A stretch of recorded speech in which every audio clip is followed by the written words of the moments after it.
Hello नमस्कार दोस्तों, आप सभी का स्वागत है मेरे यूट्यूब चैनल पे।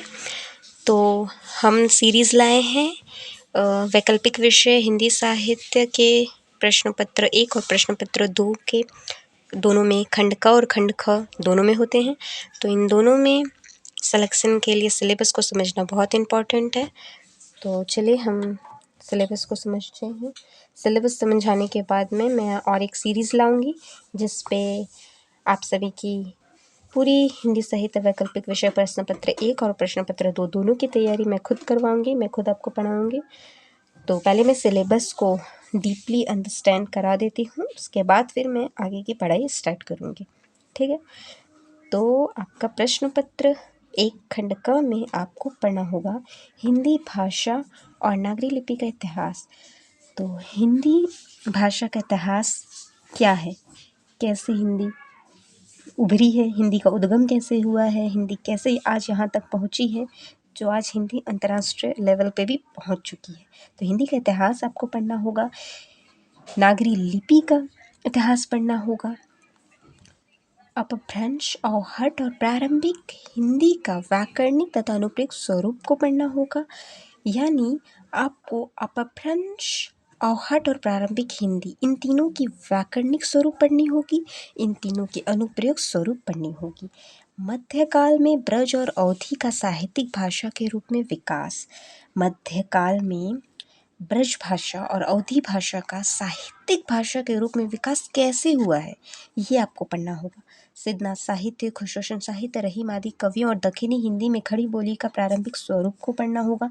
यानी ये जो साहित्य है, इन कवियों में प्रारंभिक खड़ी बोली का स्वरूप प्रारंभिक में कैसे रहा है, ये आपको पढ़ना होगा। 19वीं शताब्दी में खड़ी बोली और नागरी लिपि का विकास, 19वीं शताब्दी में खड़ी बोली और नागरी लिपि का विकास कैसे हुआ, उस समय वो किस स्तर पे थी, किस लेवल पे थी, कैसे उसका विकास स्टेप बाय स्टेप हुआ है, ये आपको पढ़ना होगा। हिंदी भाषा और नागरी लिपि का मानकीकरण, हिंदी भाषा का मानकीकरण क्या हुआ है, कैसे हुआ, क्या स्वीकार किया गया है, ठीक है, कौन सी मानकीकरण को स्वीकार किया गया है। हिंदी भाषा और नागरी लिपि का मानकीकरण को आपको अच्छे से पढ़ना होगा। फिर स्वतंत्रता आंदोलन के दौरान राष्ट्रभाषा के रूप में हिंदी का विकास कैसे हुआ है, ये पढ़ना होगा आपको। फिर भारतीय संघ की राजभाषा के रूप में हिंदी का विकास कैसे हुआ है, ये ठीक है। फिर हिंदी भाषा और वैज्ञानिक और तकनीकी विकास, हिंदी भाषा का वैज्ञानिक और तकनीकी विकास को आपको बहुत अच्छे से पढ़ना होगा, ठीक है, क्योंकि हिंदी भाषा का वैज्ञानिक स्वरूप भी है, वैज्ञानिक विकास भी है और एक तकनीकी विकास भी है, दो विकास है, तो इन दोनों को अच्छे से पढ़ना होगा। और फिर हिंदी की प्रमुख बोलियां हैं, जब आप पढ़ेंगे तो आप पाएंगे, आप समझेंगे और जानेंगे कि हिंदी की प्रमुख बोलियां हैं और उन बोलियों का आपस में इंटरलिंकेज, इंटरकनेक्शन क्या है, आपस में एक दूसरे से जो जुड़ी हुई है उनका परस्पर संबंध कैसे है और क्या है, ये आपको उनके परस्पर संबंध को अच्छे से पढ़ना होगा। नागरी लिपि की प्रमुख विशेषताएं, ठीक है, नागरी लिपि की विशेषताएं हैं तो उनकी प्रमुख जो विशेषताएं हैं, उनके सुधार के प्रयास, मानक हिंदी का स्वरूप, इसको अच्छे से पढ़ना होगा। और मानक हिंदी की व्याकरणिक संरचना, मानक हिंदी की व्याकरणिक संरचना को आपको अच्छे से पढ़ना होगा कि कौन सी हिंदी को माना गया है, स्वीकार किया गया है, और जिसे हम भारत में स्वीकार किया गया है तो उसकी क्या वैकरणिक संरचना है, कौन सी वैकरणिक संरचना को मानक हिंदी के रूप में स्वीकार किया गया है, आपको इसे डीप में पढ़ना होगा।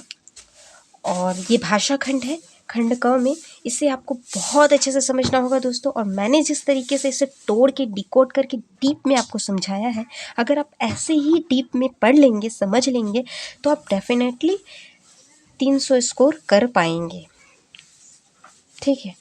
और यदि आप 300 स्कोर कर पाते हैं ऑप्शनल में, that's mean you are good score. तो आप अगर 300 स्कोर कर पा रहे हैं तो आपका सिलेक्शन डेफिनेटली हो जाएगा और बहुत अच्छे मार्क्स से होगा। तो आप जैसे मैंने समझाया है इसी तरीके से आप पढ़िए, आपका सिलेक्शन डेफिनेटली होगा।